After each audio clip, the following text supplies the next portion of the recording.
Bueno, las redes sociales de la radio son Realpolitik FM, las nuestras también son Viaje en Escoba, nuestra página es www.viajenescoba.com. Creo que están todos los chivos pasados, así que podemos presentar al señorito que tenemos acá. Bueno, y como bien dijimos, este programa vamos a hablar sobre masculinidades, nuevas masculinidades, masculinidades contrahegemónicas, y para eso estamos ahora con Ariel Sánchez, que es docente en la especialización en Comunicación y Género de la Facultad de Periodismo y Comunicación Social de La Plata. ¿Cómo estás, Ariel? Hola, ¿cómo estás? Bienvenido a Viaje Muy en bien. Escoba. ¿Te gusta estar acá? Gracias, me encanta estar acá. Qué bueno, ¿es la primera vez que venís a Viaje en Escoba? Es la primera vez que vengo a Viaje en no te Escoba. vas a poder ir sin una pregunta que vas a tener que responder. Ah, Si es la primera vez, acá se debuta, ¿viste? Siempre se debuta. Sí. ¿De un modo traumático? No, somos No, por suerte amorosas, no. somos bien. amorosas, regias, todo amor, macanudas. todo amor. Bueno, para empezar un poco con el tema de masculinidades contrahegemónicas, la primera pregunta es: ¿cómo surgen estas masculinidades contrahegemónicas? ¿Dónde se empieza a discutir sobre esto? Creo que, no sabría decirte el origen, lo que para mí empiezan a pensarse, cómo lo vengo pensando yo, o en los estudios y formas de pensar lo que me sumo, son los que surgen sin duda del feminismo. Digo, hubo a lo largo de la historia estudiosos, varones inclusive, que organizándose han pensado las masculinidades, no siempre de manera de transformadora, digo, ¿no? De poner en discusión o esto que nombraron ustedes como masculinidad hegemónica o patriarcal, o cierta forma de masculinidad ligado a formas de poder y de violencia, pero sí, sin duda, cuando se comienzan a pensar, tal vez primero a través del ámbito más académico, si se quiere, surgen sin duda de los estudios feministas y del movimiento feminista. Después sí se empezaron a crear organizaciones, varones que organizándose empiezan a discutir, varones inclusive que no entre varones, digo, ya participaban de movimiento feminista, una organización feminista, y empiezan a poner, digamos, en cuestión cierto modo naturalizado de andar por la vida, ¿no? A mí me parecía interesante que para poder meternos justamente en estas nuevas masculinidades o masculinidades emergentes, un poco lo decíamos recién, pero ¿cómo definís vos esa masculinidad hegemónica? ¿Cómo la definimos? Para partir de una base que después vamos a discutirla, pero digo, ¿cómo la definimos? Sí, yo utilizo el nombre de masculinidad hegemónica, intento como desarmarla, ¿no? Porque en definitiva, en realidad, si uno lee, a veces sirve pedagógicamente darle un nombre y cerrarla, pero cuando empieza a leer es tan cambiante, tan histórica, tan dinámica, que en realidad, digo, no es algo en sí, sino que tiene que ver siempre con una relación. Digo, es eso que se nombra en definitiva como masculinidad hegemónica y que se ha nombrado de diferentes modos, siempre tiene que ver con una relación de poder. Digo, no es que no molestan las masculinidades en sí, sino cuando se ejecuta, digamos, como forma de poder, de desigualdad. Por eso esto que leías y que decían lo políticamente correcto, no sé qué, es que se pone tan en cuestión la idea de nueva masculinidad. Digo, que algo sea nuevo no necesariamente quiere decir que esté discutiendo con formas de poder o formas de desigualdad, digo, o de violencia. Digo. Ya aprendimos que no todo cambio es mejor. Digamos. Exactamente, Bien. Claro. Justamente, digo, como que algo, digo, porque a veces parece que lo nuevo necesariamente viene a discutir lo conservador, digo, porque esto pasó, en muchos casos hay formas de la masculinidad tradicional que pueden ser mucho más revulsivas, digamos, en el modo de hacerse, que cosas que están dentro de la nueva, o hay formas de machismo, de poder, que pasan desapercibidas en la nueva, o en estas esto que empieza a nombrarse de la nueva, que están siempre más vinculados como al consumo, a algo estético, cosmético, digo, así se ha vinculado el concepto de nueva masculinidad, que a esto, a pensar, yo no sé si hay que importa tanto el nombre, lo que hay que pensar es poner en jaque esa estructura de poder. Para mí la masculinidad no es una cosa en ese sentido, es como más un ordenador, digo, de formas de vínculo, de formas de poder. Sí, además supongo que, bueno, después vamos a escuchar seguramente un fragmento de un informe que hicimos sobre masculinidades donde justamente los dos participan, así que vamos a seguir escuchando sus voces, Pero ahí, y recién lo hablábamos con Vicente fuera del aire, también aparece esto de si me siento o no me siento varón, por lo que implica ser varón, una discusión que también aparece en muchas compañeras, si me identifico o no como mujer, por lo que implica ser mujer. Sí. Me parece que además de estar debatiendo esas masculinidades, también volvemos, o vuelven en este caso, a preguntarse si me siento o no me siento varón, porque qué implica ser varón en esta sociedad.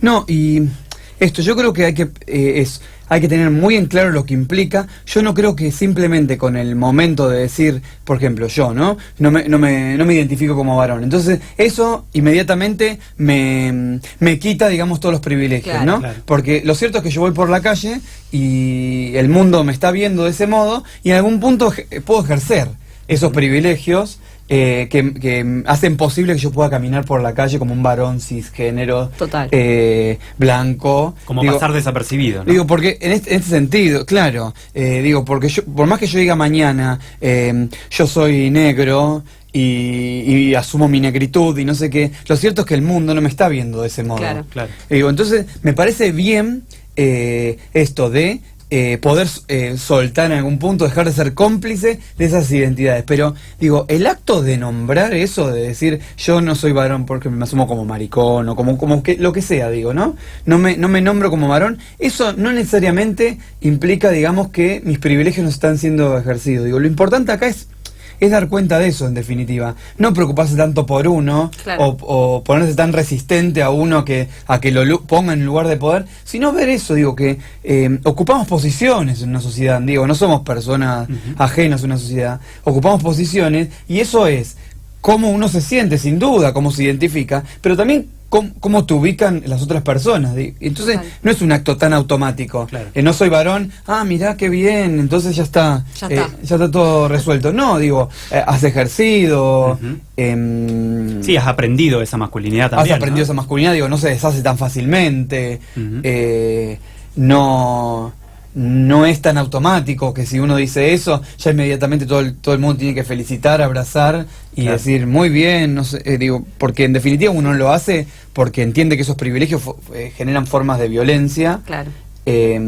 Parece que hay que jugar en esos dos niveles, en el lado de los privilegios, y no olvidar, digamos, también lo que hace a uno mismo la masculinidad. Digo, para mí no hay que ponerlo como dos dimensiones, digo, varón privilegiado, nada más, claro, varón cis, solo privilegio, digo, genera eso, y para mí hay que pensarlo como un complejo, siempre como relaciones, ¿no? Claro. Estaba pensando que el movimiento feminista, la verdad es que ha dado un salto impresionante, digo, en lo que son los debates sociales y cómo se ha traspolado esos debates a las movilizaciones en las calles, a la academia, a los libros, a artículos, a compañeras que se han convertido en referentes realmente sobre la temática del feminismo. ¿Qué pasa con las organizaciones de varones? Digo, ¿es necesario que los varones se encuentren para discutir, para repensar estas masculinidades? Sí, para mí sí, digo, más allá de que cómo se llama la organización o si forman parte de organizaciones que hay varones solos o no varones solos, digo, para mí es fundamental que cualquier persona empiece a discutir esto que pone en evidencia desde hace millones de años el feminismo, digo, ¿no? Esto que digo, porque el feminismo, más allá de que hay feminismo, que hay diferentes líneas, de última está poniendo en evidencia formas de poder y formas de desigualdad, ¿no? Y eso repercute en un montón de personas. Es fundamental, digo, que los varones piensen su lugar en este sentido que decíamos. ¿Qué le hace a sí mismo, digamos, esta forma de masculinidad vinculada al poder y la violencia? Y al mismo tiempo, ¿qué hace a sí mismo? Digo, cuando pienso esta masculinidad, sobre todo ligada a esto, a varones cisgénero, digo, con una determinada sexualidad, digo, cuando uno piensa esta masculinidad, la piensa como ejercicio de violencia, ¿no? ¿Y violencia qué es? Contra las mujeres y otras feminidades, digo, o contra la disidencia, así en general, lo que va a entender como la disidencia sexogenérica, contra otros varones, en el ejercicio de poder de demostración, ostentación de cierta forma de masculinidad vinculada a la vejación de otros varones, claro, a la feminización, entre comillas, de otros varones, y también contra sí mismo, digo. ¿Cuántas formas de violencia vinculadas a masculinidad tienen que ver con negar, digamos, un montón de potencias y posibilidades que tiene uno mismo? Para mí no es que llega una sin la otra. Para mí digo, es poner en evidencia todo eso. El privilegio mismo de la sociedad hace que también repercuta en formas de violencia hacia sí mismo. Por eso me parece que hay que pensarlo. Digo, para mí es importante que ese encuentro entre varones, si será entre varones y solamente entre varones, bienvenido. Si será entre varones y mujeres, digo, es importante poner empezar a discutir los efectos para todas las personas que tienen esa ligación entre masculinidad y violencia. Hay una cosa en la que vienen laburando ambos, así que la vamos a conversar entre los tres, pero antes me voy a permitir ser un poquito autorreferencial, porque esto que les voy a preguntar es algo solamente sobre, no solo que no lo entiendo, sino que además posiblemente nunca lo lleve adelante, pero lo interesante de todos los procesos que transitamos cada uno de nosotras y nosotres, tiene que ver con que cada uno tiene también distintos roles. Quiero que me hablen de estos espacios que nacen, que son nuevos, que donde se juntan, se contienen, se trabaja en relación a varones que han sido denunciados por situaciones de violencia. Me interesa que hablemos de eso, y lo digo porque también me parece que el programa pasado también hablábamos un poco de esto, que muchas veces solemos criticarnos dentro de los espacios de militancia en general, pero también de los feminismos. A mí me gusta hablar en plural, me parece que no hay uno. Como no entendemos eso que está haciendo la otra persona, o de qué manera lo está laburando, o como yo no lo haría, ¿no? Entonces lo critico y me parece que no está bien. Me parece que es interesante recalcar eso también, porque hay muchas cosas que hacemos todos y todas y todes, que aunque no entendamos lo que está haciendo ese compañero, o capaz que nunca lo hagamos, sí es cierto que cada uno tiene distintos roles, y es algo sobre lo que no entiendo, y me gustaría que me cuenten cómo se viene laburando, y bueno, y cuáles son los objetivos también de esos espacios, cómo nacen.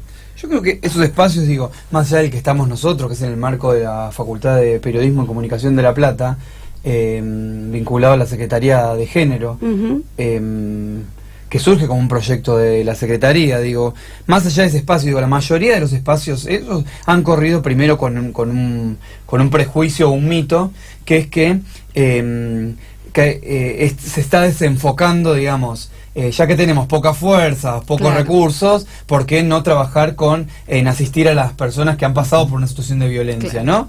Y digo, esto es trabajar sobre eso. Exactamente. ¿Sí? Digo, es trabajar sobre un elemento, digamos, de una relación de violencia que quedaba por fuera. Y el primer mito es que uno trabaja para, como está perdonando, ¿no? Entre comillas, ¿no? Para disculpar eso. Como que si uno quiere comprender la masculinidad, o las formas en que la masculinidad también es ejercicio de poder y violencia, lo que está diciendo es disculpar eso y no sé qué. Digo, acá no se trata de disculpar o de juzgar, digo, no somos jueces en ese espacio. Total. Digo, la responsabilidad civil, legal, penal, lo que sea, va por otro lado, digo, de la problemática de violencia. Acá lo que está intentando es que no siga ejecutándose. Digo, esa misma persona puede volver a ejecutarla con otra persona, más allá de que yo haya asistido a una mujer que ha pasado por una situación de violencia o no. Digo, esa persona vuelve a producir eso. En muchos casos no tienen ni idea por qué están en esa situación. Digo, un primer objetivo es poner en evidencia eso. Digo, que no sea la medida sancionatoria, disciplinante está muy bien. O bueno, no sé, en realidad no tengo ni idea, no quiero meterme como en esa discusión. Pero, digo, acá hay un elemento fundamental que hay que poner en evidencia qué ocurrió ahí. Claro. Digo, hay que desnaturalizar en algún punto. Si entendemos, porque esto a mí me llama la atención. Entendemos todo el tiempo que el género se construye, se hace, se deshace, hace esto, hace lo otro. Sin embargo, cuando se va a trabajar con varones parece que es algo que viene ligadísimo a su cuerpo y que no puede pensarse, digo. Esto no quita responsabilidad porque, por ejemplo, yo pienso que estamos atravesados todos por discursos, digo, de género o no, ¿no? Ahora, yo mato a alguien y no pienso que yo matando a alguien digo, ay, bueno, pero yo fui atravesado por el lenguaje. Entonces, pero capaz que puedo pensar, digo, mi acto de matar, digo, puedo comprenderlo, puedo reflexionarlo. El espacio un poco es eso. Digo, ninguno de nosotros dos tampoco podemos hacer terapia porque no somos psicólogos. Digo, es un espacio reflexivo, para personas, sobre todo que están en la facultad, que van a seguir transitando por la facultad, que van a volver a encontrarse o cruzarse con esa persona que los denunció, o digo, no, a veces no hay denuncia, a veces hay una situación que puede ser charlada. Digo, pensarlo como una oportunidad. Yo siempre lo hablo con con Flavia, que es la secretaria de género de la facultad. Flavia Delmas, otra bruja que ha estado mucho claro, también en Viaje en Escoba. Con Flavia, como diciéndole, para mí es un espacio que no deberían transitar solo aquellos que han explícitamente pasaron por una situación de violencia. Claro. La mayoría de los varones deberían pasar, o todos los varones que transitan por la facultad deberían pasar por ese espacio, docentes, no docentes, alumnos, digo, pensarlo como una posibilidad para reflexionar eso, digo. Las resistencias que genera me parece que son las mismas que generaron la introducción de género en las academias, digo. Total. Cuando algo que tiene que atraviesar los cuerpos, al modo en que nos relacionamos, se mete para ser pensado, siempre genera resistencia, digo. El género generó tuvo que justificarse porque era un hecho comprensible, Total. reflexionable, digo, criticable, digo, que es lo mismo un poco. Pero además me parece que le agrego que viene a dar respuesta a una pregunta que muchas veces aparece. Mi respuesta siempre es, no es un problema nuestro, alguien se tiene que encargar, Totalmente. pero no es un problema nuestro, que es, bueno, pero vos, hablando específicamente de situaciones de varones denunciados, ¿no? Sí. Coincido con vos en que deberían pasar todos. A ver, lo que pienso es, en muchas situaciones, cuando se denuncia a un varón en una universidad o en un espacio político o donde sea, ese varón se va a otro espacio. Sí.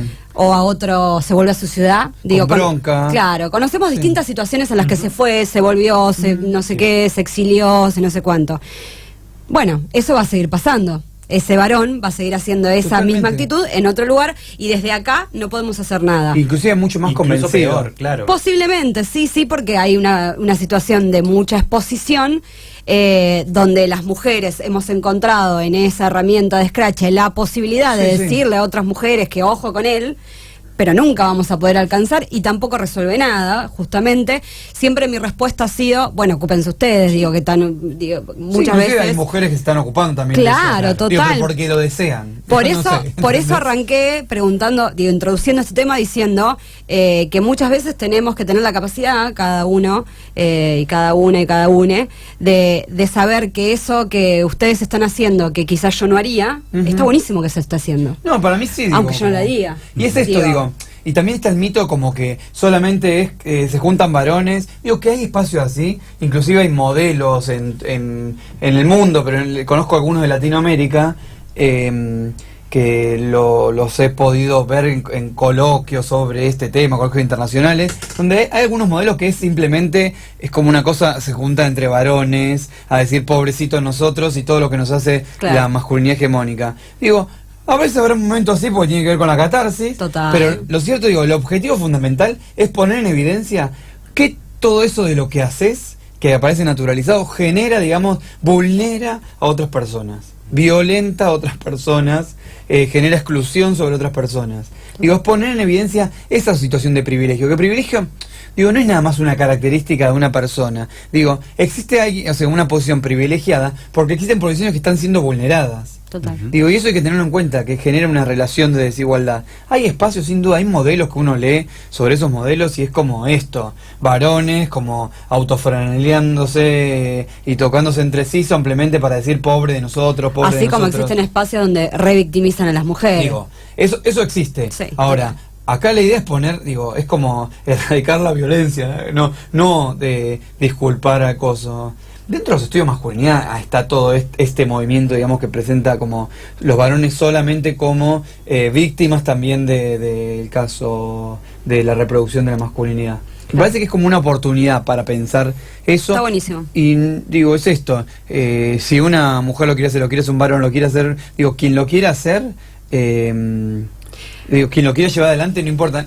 Nadie puede exigir a nadie que tenga esto que vos decís, la dimensión pedagógica. Total. De tener que explicarle al otro qué es lo que genera. Hay personas que sí lo hacemos, hay otras que no, pero nadie puede exigirle a nadie que sea docente del otro todo el tiempo. Por eso tenemos distintos roles también, digo. Me pregunto esto, si cualquier varón que nos esté escuchando puede acercarse a la Facultad de Periodismo o es solo para estudiantes de la facultad. Bueno, en realidad este grupo en particular es para personas denunciadas en el marco del protocolo de violencia de la universidad. Bien. Lo que sí me parece interesante decir es que estos debates de masculinidades se han empezado a abrir en muchísimos lugares, y me parece que es importante que podamos asistir a lugares donde esto se discuta en términos teóricos, en términos prácticos, porque en términos de experiencias. Hay convocatorias, y hay que buscar. Sí, y en la facultad, digo, hacemos otros espacios que están abiertos a cualquier persona, digo. Claro. Cualquier persona que pueda acercarse o que quiera acercarse puede... Y después pensaba en otra característica que tienen estos grupos, que digo también, que un poco lo charlábamos afuera del micrófono, que tiene que ver con dejar de demonizar tanto a la persona violenta, porque en algún punto demonizarla tanto la justifica, ¿no? Es un demonio, entonces está habilitado... O la exceptúa. Claro. Entonces, como es un demonio, puede ejercer violencia. Entonces, bajar a tierra a esas personas y ponerles una cara y encontrar un grupo en donde esas personas también puedan expresar cuál es el punto en el que el patriarcado también tocó, porque digo, el patriarcado nos toca a todos, a todas, a todes.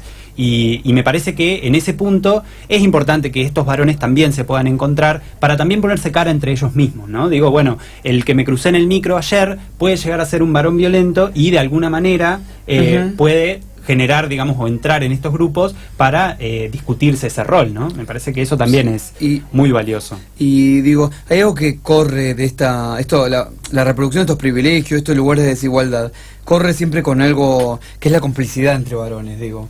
Los varones, digo, ejecutan muchas veces esa complicidad o por no nombrar o por no... Hay uno de los varones antipatriarcales, que ya no es más varón antipatriarcal, pero que creó un poco la organización, que es Luciano Fabri, que siempre habla de traicionar esa masculinidad, digamos, o traicionar a ese grupo. Digo, los grupos un poco intentan eso. En algún punto traicionar, digamos, al poner en evidencia esa reproducción. Esa complicidad machista. Esa complicidad, exactamente. Ari, no te vas a ir de este programa sin responder la pregunta que tenés que responder por pasar por primera vez por Viaje en Escoba. Nosotros siempre decimos que las brujas... Esto no me lo avisaron. Yo había venido. Tenés que sacarte el móvil, así como... A ver, nosotros decimos que somos las nietas de las brujas que nunca pudieron quemar y recuperamos esa figura. Cuando hablamos de las brujas, también hablamos de toda una forma de conducta, de una creencia, de un poder. ¿Cuándo vos, Ariel Sánchez, te sentís una bruja o te sentiste una bruja?